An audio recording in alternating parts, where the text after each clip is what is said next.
নানা ধর্ম, নানা জাতির মিলন কেন্দ্র হিসেবে গড়ে উঠেছে এই শহর কলকাতা। প্রায় সব ধর্মের উপাসনাস্থল রয়েছে তিলোত্তমা কলকাতায়।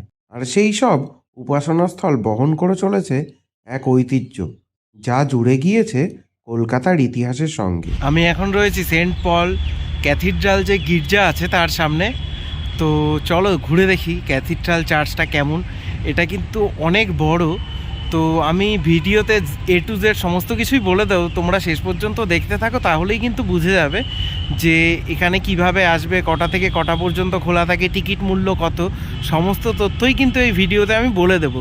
তো ভিডিওটি স্কিপ না করে শেষ পর্যন্ত দেখতে থাকো। প্রথমেই বলে রাখি, এখানে তোমরা আসবে কেমন করে। কলকাতার যে ভিক্টোরিয়া মেমোরিয়াল আছে তার পূর্বে ময়দানের দক্ষিণ প্রান্তেই এই ক্যাথিড্রাল রোডে এটা অবস্থিত। ক্যাথিড্রালের এক পাশে রয়েছে বিড়লা প্ল্যানেটোরিয়াম ও অন্য পাশে academy of fine arts. Maidan station থেকে পায়ে হেঁটেও এখানে আসা যায়। হাওড়া ও শিয়ালদা স্টেশন সহ কলকাতার প্রায় সব জায়গা থেকেই বাসেও আসা যায়। বিড়লা প্ল্যানেটোরিয়াম স্টপে নেমে একটু হেঁটেই এই ক্যাথিড্রাল।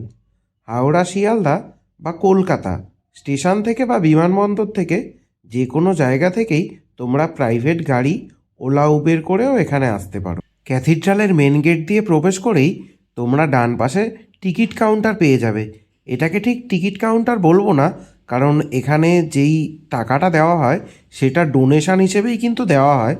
তো তোমরা তোমাদের প্রয়োজন মতন দিতে পারো। তারপরে যাই হোক, টিকিট হোক বা ডোনেশন যেটাই ধরো, সেটা কেটে তোমাদেরকে ভেতরে প্রবেশ করতে হবে। আর প্রবেশ করেই বাঁ পাশে কিন্তু তোমরা গাড়ি পার্কিংয়ের জন্য, যদি সাথে গাড়ি নিয়ে আসো, গাড়ি পার্কিংয়ের ব্যবস্থাও রয়েছে।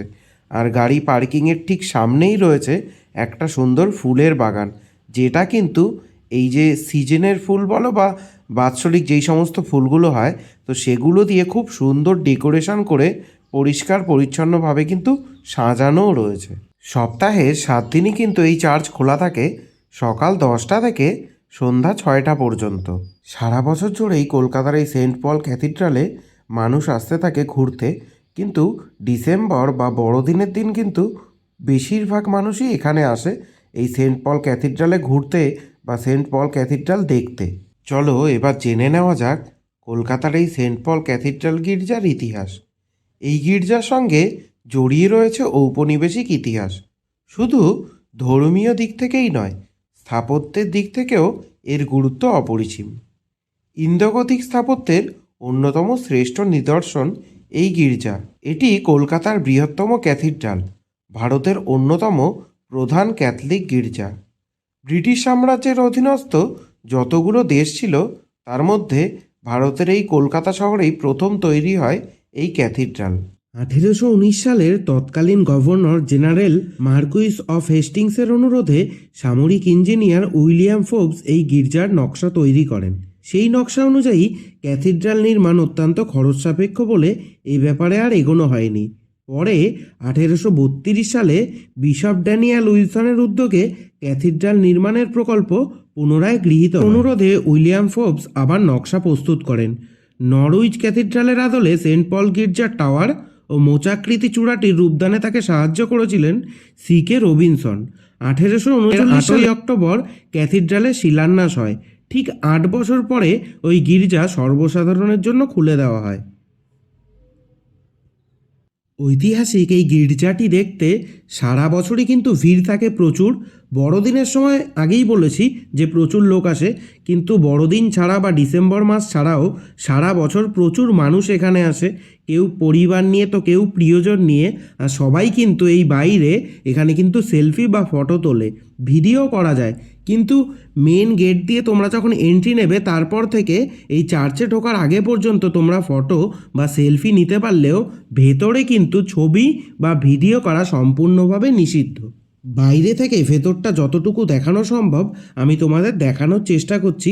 শুধু এইটুকু বলবো, ভেতরটা কিন্তু খুবই সুন্দর এবং খুবই শান্ত। তো আমিও লুকিয়ে একটা সেলফি কিন্তু তুলে নিয়েছিলাম, সেটা দেখো তোমাদের সাথে শেয়ার করছি।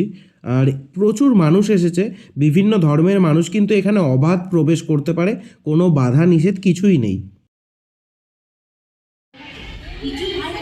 কেমিক্যাল জল ইউজ শুধু শুকনো সুতির কাপড় দিয়ে মুছে এদিকে টয়লেট আছে, আর এদিকে অনেক রকমের চিলড্রেন অ্যাক্টিভিটি। এদিকে হচ্ছে বসার জায়গা, দারুণ ডেকোরেশন করে সাজানো পুরো পার্কটাই।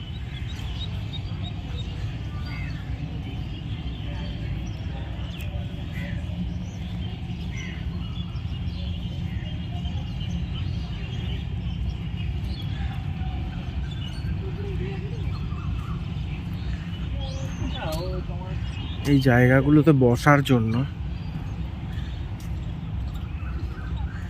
দেখো অনেকেই বসে রয়েছে। জাতি ধর্ম নির্বিশেষে সবাই কিন্তু এখানে সব ধর্মের মানুষ আসতে পারে, কোনো বাধা নিষেধ কিছুই নেই। এটাই হচ্ছে ভারতবর্ষ, ধর্মনিরপেক্ষ দেশ।